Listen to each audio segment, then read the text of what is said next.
Imagine waking up every morning excited, energized, and knowing what you do truly matters.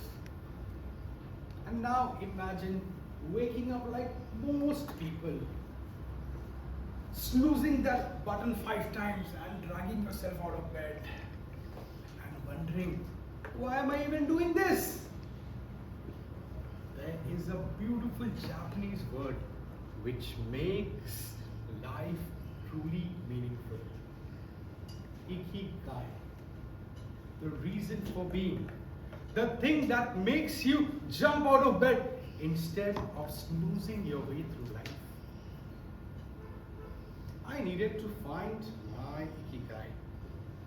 Ikigai happens at the intersection of 4 things. Number 1, what you love, your passion. What are you good at? Your talent. What the world needs, a purpose. And what you can be paid for, money. But if you have any of these 3 things, life can be tricky. Suppose you have love, a passion for something, you have the talent and a purpose, but there's no money. You are a struggling artist. Suppose you have the talent, the money, the purpose, but you do not have love for it. You are in a corporate job which you hate. And now suppose you have the purpose, you have the money, but there is no love. You are rich, but you are not fulfilled. I wanted to find my Ikigai. For a long period, I thought my Ikigai was singing. I mean, I love listening to music. So I thought, why not become a singer? And one day I decided to test my talent. I stood in front of the mirror and I took a deep breath and I sang. Tum paas aaye, you muskuraye. A dramatic Bollywood song. I was so impressed with myself until my wife walked in and she stood there and she asked me, what are you doing? I said, I'm practicing. She stared at me and she said, that's not even singing, that is a distress signal.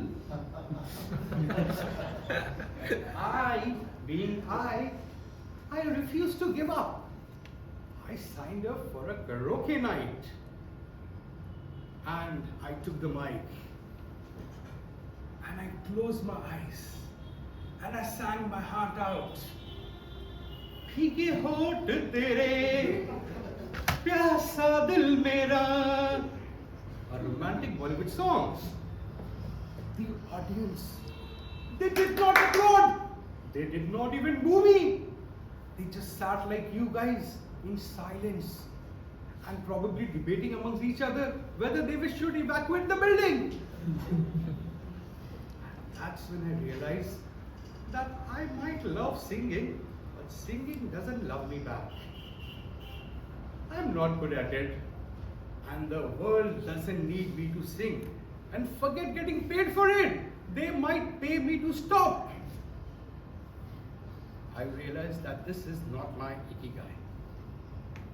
But there's someone who found his Ikigai. Jiro Ono, the greatest sushi chef in the world.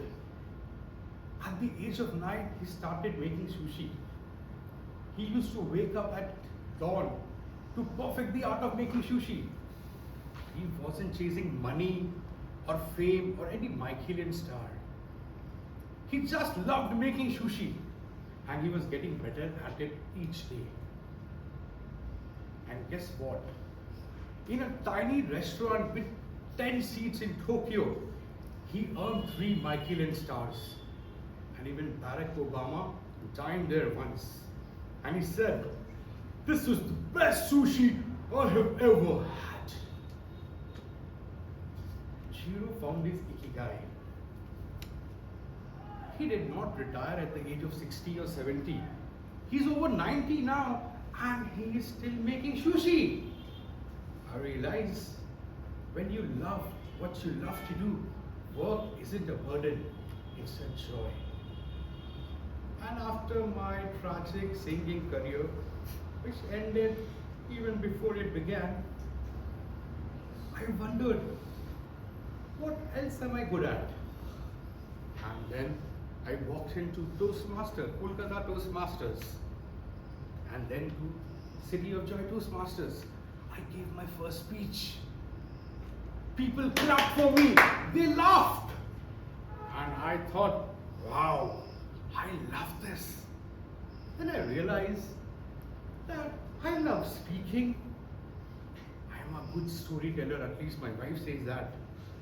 And people need engaging communicators. And if I do it well, maybe someday I might get paid for it. I found my Ikigai. The joy of connecting, inspiring and making people laugh. And every time I step on this stage, I am not just speaking, I am living my Ikigai. But friends, most of us are chasing society's expectation. We forget to ask ourselves, what is it that makes us come alive? And before today, before going to bed, I want you, each one of you, yes, you, to ask yourself a question. What do you love to do? What are you naturally good at? And how can you help the world with it? And most importantly, how can you sustain it? Because when you find that perfect intersection of all four things, life stops feeling like a chore and starts feeling like a masterpiece. And that's where you find your Ikigai, which is a life worth living. Toastmaster, have you found your Ikigai as yet?